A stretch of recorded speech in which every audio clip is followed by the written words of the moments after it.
तिच्या घरी पाठवणं शक्य नाही ना? अशा अवस्थेत तिला घरी कसं पाठवायचं? मला एक कळत नाही, इतके दिवस जर हे घरामध्ये सुरू होतं तर घरामध्ये कोणाला कळलं कसं नाही? काय म्हणजे आली असेल तरी अशा विषयात कोण बोलतं ना? अहो पण तुमच्याशी बोलतात ना आपल्या स्टाफ मधले सगळे. हो राजवाडे, पण स्वतःच्या बाबतीतली एखादी गोष्ट बोलणं आणि दुसऱ्याच्या बाबतीतली ती सुद्धा इतकी विचित्र गोष्ट बोलणं जरा नाजूक विषय आहे हा. पण मग चिंगीला कोणी समजावलं नाही? काय माहिती, काही कळायला मार्गच नाहीये. आणि ती मुलगी कशी फसली यामध्ये? तिचं ना वय हा सगळ्यात मोठा प्रॉब्लेम दिसतोय मला. या वयातल्या मुलींना अशी एखाद्या मुलाने स्वप्न दाखवली, आणाभाका दिल्या, मी आहे तुझ्यासाठी असं म्हटलं की त्या मुलींसाठी बाकी सगळं बंद होऊन जातं. त्या विश्वास टाकतात. मुळात प्रेम ही भावनाच या मुलींसाठी अशी होऊन जाते की त्या क्षणी त्याच्याबरोबर येणारे जे प्रॉब्लेम्स आहेत ते त्यांना दिसेनासे होतात. तुम्हाला माहितीये का, आज इथे येताना सुद्धा ती हे मान्य करायला तयारच नव्हती की अंशुमनने तिला फसवलंय. अहो तिला त्याने असं पटवून दिलेलं आहे की मी माझ्या घरच्यांच्या दबावाखाली हे लग्न करतोय आणि खरं तर त्याला अजिबात हे लग्न करायची इच्छा नाहीये आणि कदाचित त्याला तिच्याच बरोबर असायचंय. ती बिचारी मुलगी मला म्हणाली एकदा लग्न होऊन दे, मग नंतर आपण दोघं परत एकत्र येऊ वगैरे असं काहीतरी बोललाय तो तिला आणि तिने विश्वास ठेवलाय. साधी मुलगी होती, तिच्याशी बोलत होते ना तर तिच्या डोळ्यात असं अंशुमन बद्दलचं प्रचंड प्रेम मला दिसत होतं. मला भीती वाटली तिच्या त्या प्रेमाची. म्हणजे ती ना अशी या प्रेम या संकल्पनेच्या प्रेमात आहे असं वाटलं मला. एकदा ते आपल्याला मिळालं की आयुष्य असं सगळं छान गोड गोड असणार आहे. अशा कुठल्या तरी डिल्युशनरी वर्ल्डमध्ये आहे ती आत्ता. आणि अशा केसमध्ये ना मुलींचा रियालिटीशी काही संबंध उरत नाही. त्यांना हे लक्षातच येत नाही की त्या मुलाला त्यांच्याकडून जे काही हवंय ते एकदा मिळालं की तो मुलगा असा कचऱ्यासारखा फेकून देणार आहे या मुलींना. बरं मला हेच लक्षात येत नाही की आजूबाजूला आपण सातत्याने याबद्दल ऐकत राहतो. यांच्या ओळखीत कोणाबद्दल तरी वाया वाया वाया ऐकलेलं असतं, पण ह्या मुली याच्यातनं काहीच शिकत नाहीत. आणि मग अंशुमन सारखी मुलं त्याने बरोबर हेरलंय. या मुलांनाही कळतं कुठल्या मुलींकडे जायचंय. ज्या मुली गरीब आहेत, साध्या आहेत, परिस्थितीमुळे पुढे काही बोलू शकणार नाहीत, हेल्पलेस होतील, बरोबर अशा मुलींकडे जातात ही मुलं. अंशुमनने तेच केलं. अनुष्काशी जर ह्याचं लग्न ठरलं नसतं ना तर काय माहिती अंशुमन अशीच स्वप्न दाखवत राहिला असतं आणि अजून काही महिने तरी निदान आपल्याला यातलं काही कळूही शकलं नसतं. एक्झॅक्टली काय काय घडलं असतं आणि त्याने काय घडवलं असतं याचा अंदाजही बांधता येत नाहीये मला. दादा,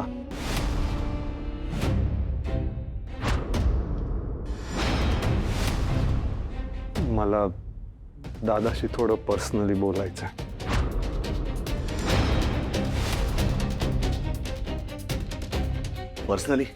पर्सनली वगैरे काही नाही अंशू. जे काही बोलायचंय ते स्वानंदी मॅडमच्या समोरच बोलावं लागेल आणि त्यांच्यापासून काहीच लपलेलं नाही. रादर माझ्यापेक्षा जास्त त्यांना माहिती आहे, त्यामुळे बोल. मला प्लीज एकदा माझी बाजू मांडू द्या. तुझी बाजू? अजून तुला तुझी बाजू मांडायची? दादा, आय कॅन एक्सप्लेन. एक्सप्लेन? यात एक्सप्लेन करण्यासारखं काही असू शकत नाही अंशू. तू त्या गरीब बिचाऱ्या मुलीला फसवलंस. लहान आहे ती, एक छोट्याशा गावात इथे आले आपल्याकडे मोठ्या विश्वासाने. शहरातल्या मुलींसारखी स्मार्ट नाहीये ती. तिच्या भोळेपणाचा फायदा घेतलास तू. दादा, मी तुझा राग समजू शकतो, मान्य करतो की असेल माझी चूक. असेल? हो म्हणजे हो, मी चिंगीशी संबंध ठेवले. तुला लाज नाही वाटत हे बोलताना?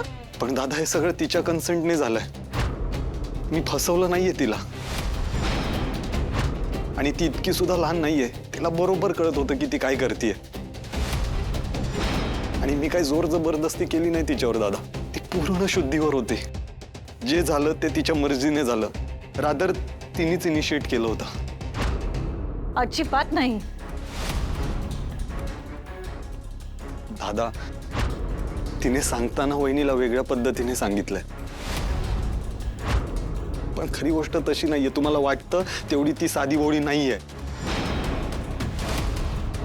मला आता हे वहिनीसमोर बोलायचं नव्हतं, पण तू इनिशिएट केलंय म्हणून मी बोलतोय. या भोळ्या वगैरे दिसणाऱ्या मुलगी बेडरूम मध्ये वेगळ्या वागतात दादा. चिंगीला बरोबर कळत होतं की ती काय करतीये. ती या घरात आल्यापासून तिची नजर मला कळत होती. सॉरी वहिनी, पुरुषांना सुद्धा बायकांच्या नजरा कळतात. दादा, ती इथे आल्यापासून माझ्याशी बोलायचा प्रयत्न करत होती, माझ्या जवळ यायचा प्रयत्न करायची, सारखं काही ना काहीतरी कारण शोधून माझ्या रूम मध्ये यायची. मी इन्व्हॉल्व्ह व्हायला लागलो तिच्यात. I agree. मग ती माझ्या अजूनच गळ्यात पडायला लागली दादा.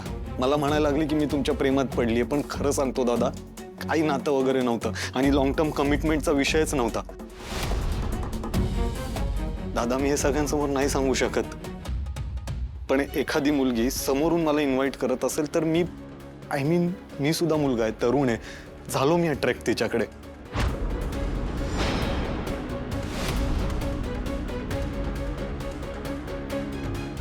पण तिला हे चांगलं माहित होतं दादा की मी तिच्याशी लग्न करणार नाहीये.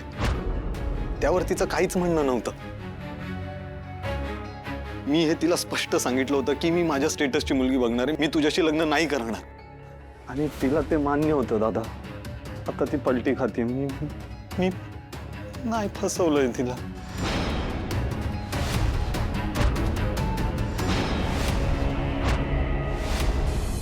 अंशुमनने चिंगीला फसवलंय. आता काय होईल तिच्या आयुष्याचं? तिचं आयुष्य उद्ध्वस्त झालंय. तू काळजी करू नकोस आदिरा. तुझा दादा असं काही होऊ देणार नाही. ते तिच्या हिताचाच विचार करतील. हो, आणि बाबा त्या चिंगीचं पण काहीतरी म्हणणं असेलच ना. तिला ते बाळ हवंय किंवा मग जर काही दुसरा पर्याय निवडायचा असेल तर तेही ती करूच शकते.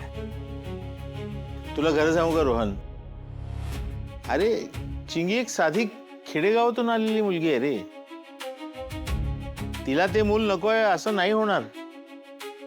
आणि तू म्हणतोस तो दुसरा पर्याय, खेडेगावच्या संस्कृतीमध्ये हा पर्यायच नसतो. अरे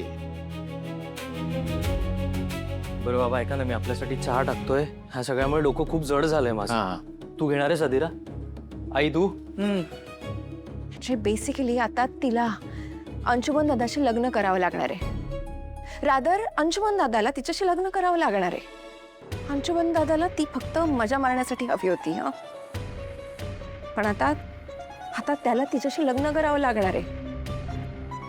आणि ज्या माणसाने तिला फसवलं, तिला चीट केलं, त्या माणसाशी आयुष्यभर गाठ बांधावी लागणार आहे तिला. How sad is this.